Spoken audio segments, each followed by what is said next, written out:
ये बादाम चटनी बनवा को जाऊँगी। बादाम चटनी मुझे 5-6टा कंचा लंका आउ खटा नहीं अल्प 2टा रसुण लुण नहीं। प्रथम बादाम चटनी तेल पकईने तेलर से बादामटा को पूरा फ्राए करी। ये जो बादामटा को पूरा फ्राए करमी।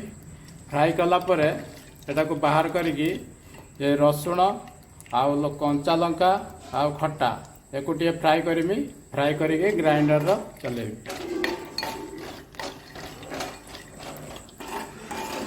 बादाम पर पकईली रसुण 2 फागुड़ा, कंचा लंका पकईली 4-5टा आउ खट्टा पकईली टिके ताको फ्राए करके मिक्सी चलैदेवी बादाम चटनी।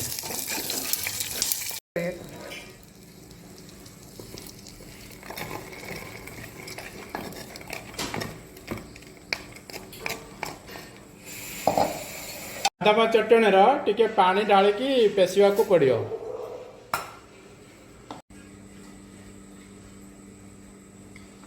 बादाम चटनी रेडी हो गला। भात सांगे खाई पारे, रुटी सांगे खाई पारे।